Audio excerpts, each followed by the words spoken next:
Hey everybody, Mario here, otherwise known as Y2 on the interwebs, and welcome to yet another edition of the Reboot Review. Alright, so I didn't get a lot of comics this week, I only got 4, but the 4 that I did get,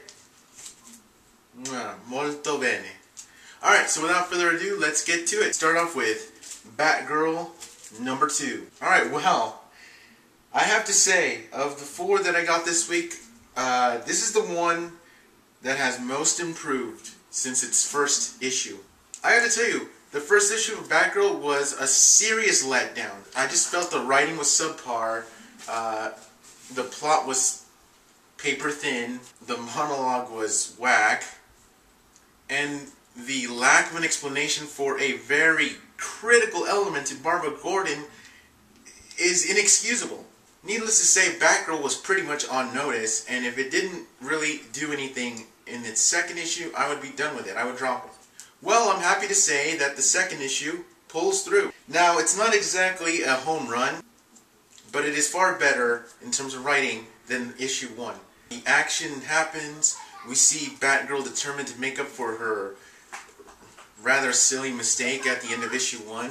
We see a lot of her personality comes out as she deals with the villain, the Mirror, or as I like to call him, Final Destination, because he's essentially the plot to that movie. There are a couple of gripes I have with it. The fact that she figured out who the Mirror's identity is really quickly. I don't know, it's a little bit unbelievable.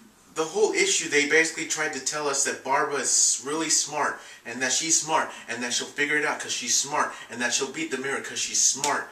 And yet, there's no detective process going on. It's just flipping through a book, gotcha, got the identity.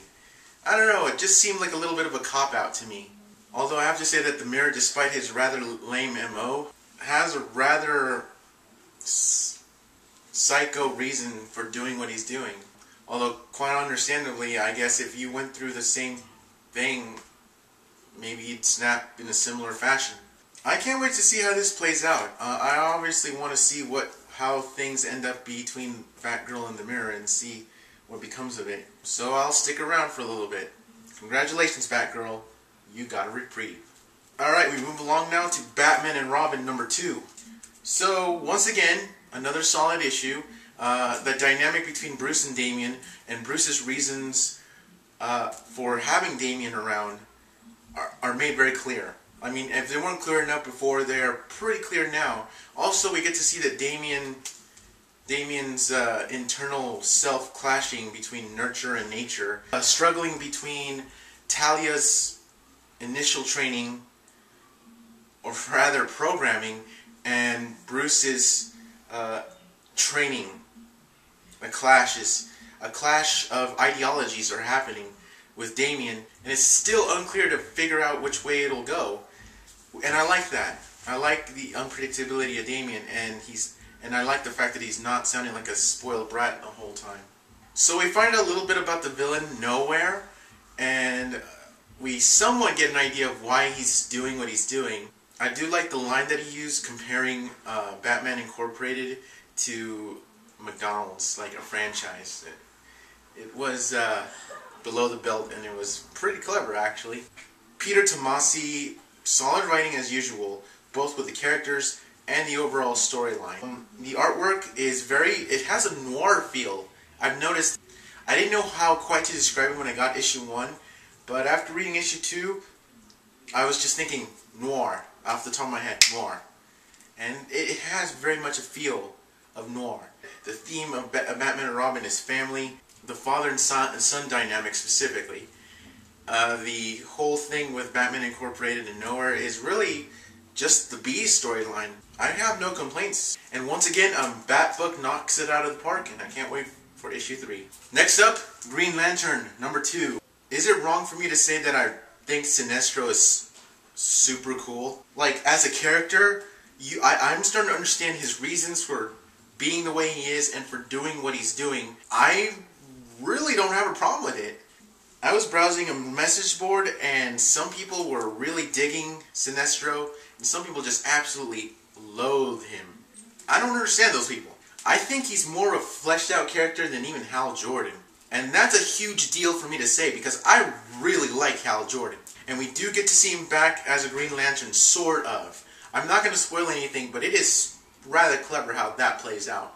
Also, the fact that Sinestro is the target of his own Sinestro Corps is pretty awesome. But never does it feel like, at least not yet, does it feel like Sinestro's being hunted. And he's giving anyone from the Sinestro Corps who's stupid enough to hunt him a little business.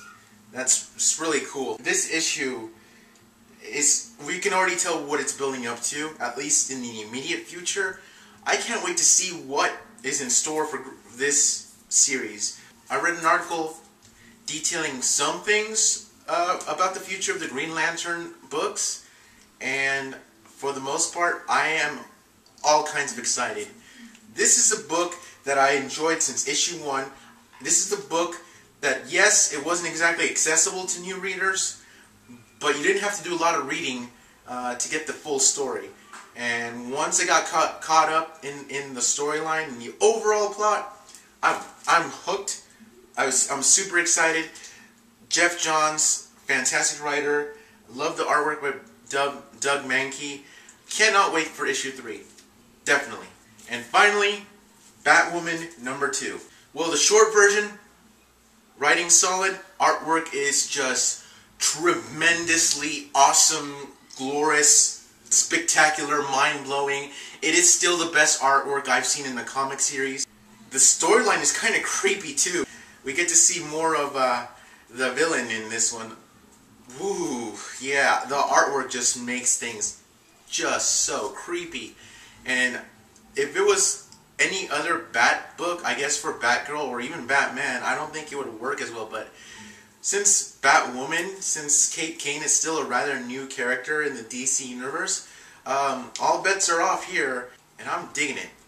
This collaboration between J.H. Williams III and W.H. Blackman is just all kinds of crazy good. The writing is solid, the artwork, well, do I even need to say anything? Just look at the cover. I mean, this is pretty much a preview of what you get to see inside. And considering that these guys have very fancy sounding names, I think that they meet at a gentleman's club every month to discuss the latest storyline of Batwoman. Oh, Williams, old chap. Good to see you, old boy. How do you do, Blackman? Let us talk about Batwoman. Well, I don't think it's like that exactly, but I don't think I'm that wrong. I can't find any flaws here. Maybe, other than the fact that maybe the storyline's not as awesome as some other far more awesome ones, but this is solid. This is great. This is, if I had to give it a score based on a 5-point scale, I would give it a 4.5. This is all kinds of crazy good, and I am most definitely getting a 3rd issue. Keep them coming, fellas, and I'll keep buying them. Alright, well that about does it for now. I'm going to get back to my football game. Next week I'm probably going to do 2 review vlogs because I plan to get 7, maybe 8 issue 2s next week. It's going to be pricey and it's going to be a lot, but I'm excited for all of them and I can't wait to check them out. Alright guys, if you have anything you want to say or add or correct me on or anything, feel free to comment or leave a video response if you'd like. I will most definitely check them out and even get back to you. Alright guys, hope you had a rockin' weekend. Live nerdcore. I'll see you around. Y2, I'm out.